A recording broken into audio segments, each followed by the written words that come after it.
아멘. 오늘에게 주시는 말씀 사도행전 2장 14절부터 21절까지 말씀입니다.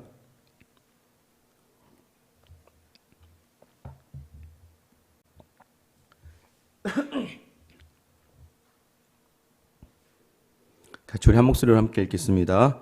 베드로가 11 사도와 함께 서서 소리를 높여 이르되 유대인들과 예루살렘에 사는 모든 사람들아, 이 일로 너희로 알게 할 것이니 내 말에 귀를 기울이라. 때가 제3시니 너희 생각과 같이 이 사람들이 취한 것이 아니라 이는 곧 선지자 요엘을 통하여 말씀하신 것이니 일러스되 하나님이 말씀하시기를 말세에 내가 내 영을 모든 육체에 부어주리니 너희의 자녀들은 예언할 것이요 너희의 젊은이들은 환상을 보고 너희의 늙은이들은 꿈을 꾸리라. 그때 내가 내 영을 내 남종과 여종들에게 부어주리니 그들이 예언할 것이요 또 내가 위로 하늘에서는 기사를 아래로 땅에서는 징조를 베풀리니 곧 피와 불과 연기로다. 주의 크고 영화로운 날이 이르기 전에 해가 변하여 어두워지고 달이 변하여 피가 되리라. 누구든지 주의 이름을 부르는 자는 구원을 받으리라 하였느니라. 아멘. 할렐루야.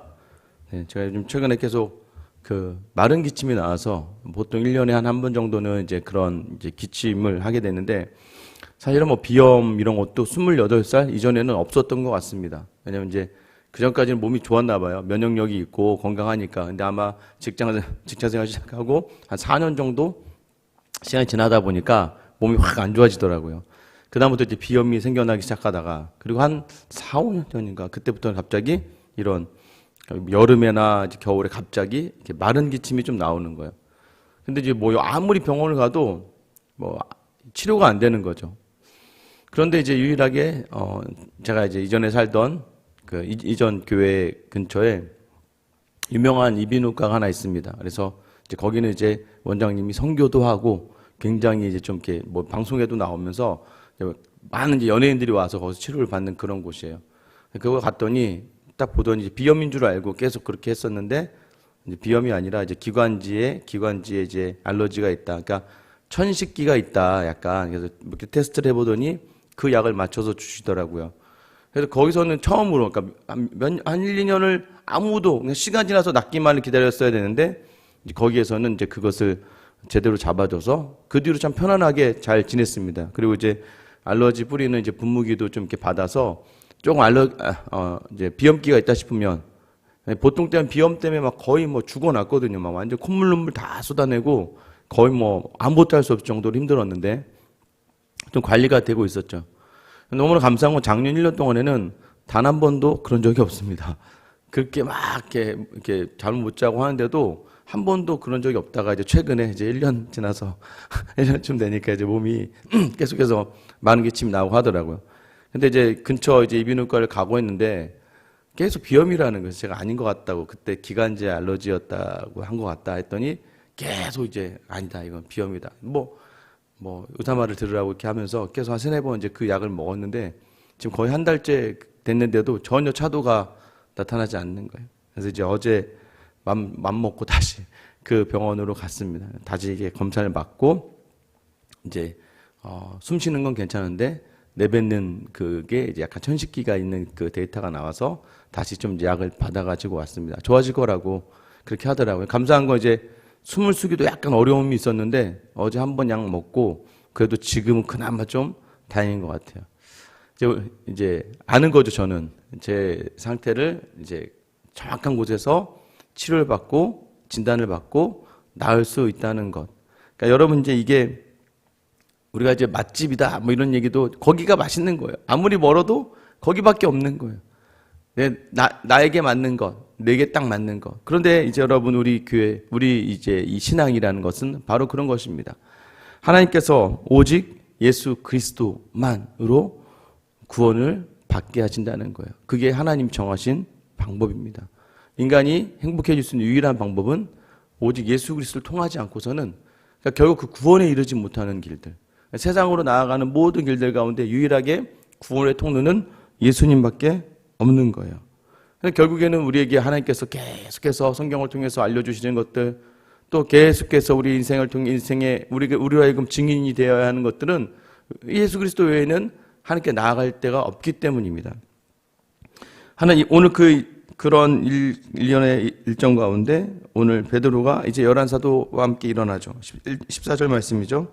베드로가 11사도와 함께 서서 소리를 높여 이르되 유대인들과 예루살렘에 사는 모든 사람들아 이 일을 너희로 알게 할 것이니 내 말에 귀를 기울이라. 어제 말씀드렸잖아요. 사람들이 이들이 성령의 임재를 받고 성령의 권능으로 막 여러 나라 다른 나라 말을 합니다.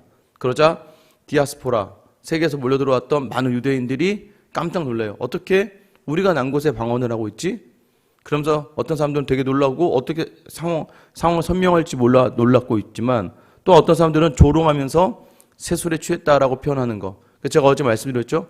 세술에 취했다는 것은 뭔가 이상하고 다른데 뭔가 새롭다라는 거예요.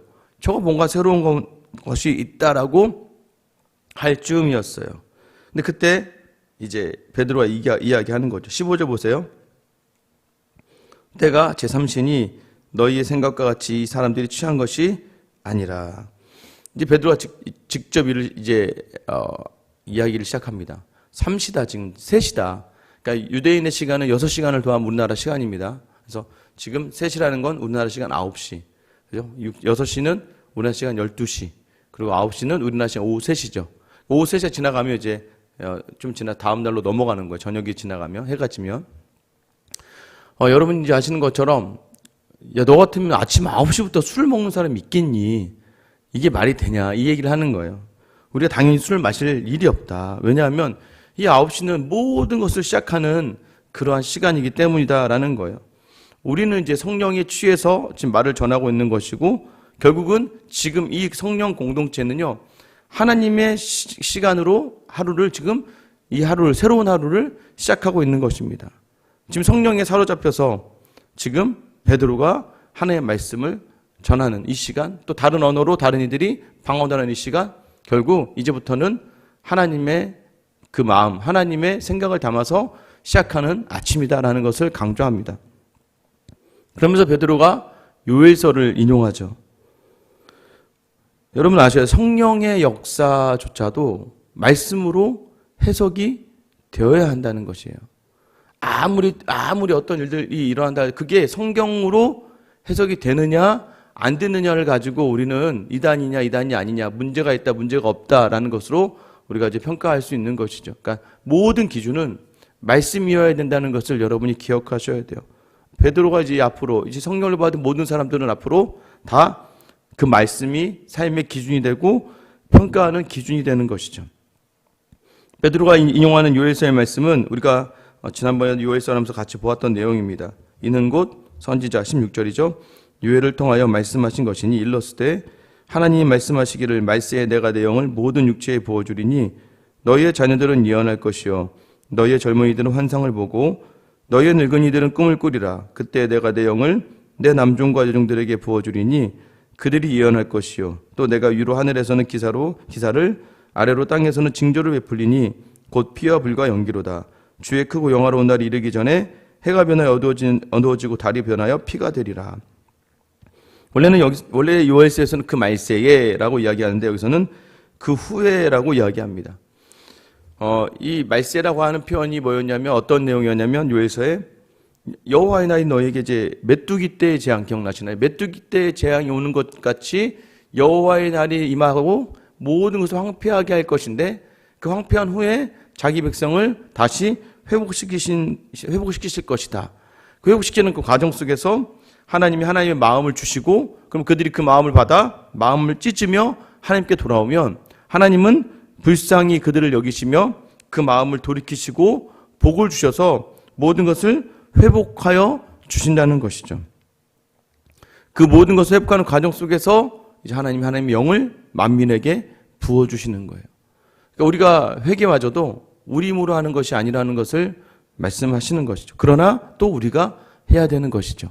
하나님의 성령을 부어주시고 하나님의 마음을 주셔서 우리를 감동케 하실 때 그때 우리의 순전한 반응이 있어야 된다는 것이죠. 그래서 결국에는 뭐예요? 이 우리가 순전하게 해서 마음을 깨끗게 해야 되는데 그 마음을 깨끗게 한다는 것이 무엇입니까? 죄를 도말해야 되는데 그걸 지금 누가 하신 거예요? 예수 그리스도께서 십자가에 달려 죽으시고 다 깨끗게 하신 거예요.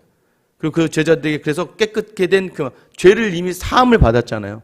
죄에 대한 사함을 예수 그리스도의 십자가로 인해 받았기 때문에 이제는 그 마음 가운데 하나님께서 성령을 부어주시는 것이죠. 성령이 부어졌을 때 그들이 일어난 일들이 예전에 요엘서에서는 자녀들이 이제 내일을 보는 거죠. 자녀들이 내일 일을 말할 수 있어요. 무엇입니까? 내일 일을 모르는 자녀들, 아무것도 모르는 연수한 자들도 내일을 바라보며 나아갈 수 있습니다. 노인들은 꿈이 없어요. 죽기만을 앞두고 있는데 불구하고 그들이 꿈을 꿀 것이고, 또 젊은이들은 비전을 본다. 그리고 피와 연기 기둥, 놀라운 기적의 자리가 일어날 것이다. 여호와의 크고 두려운 날에는 어때요? 그날이 올 때는 해가 어두워지고 달이 핏빛으로 변한다. 뭐라고 말씀드렸습니까?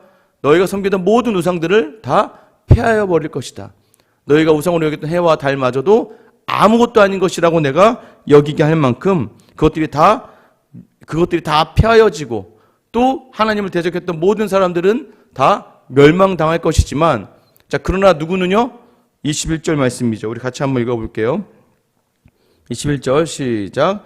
누구든지 주의 이름을 부르는 자는 구원을 받으리라 하였느니라.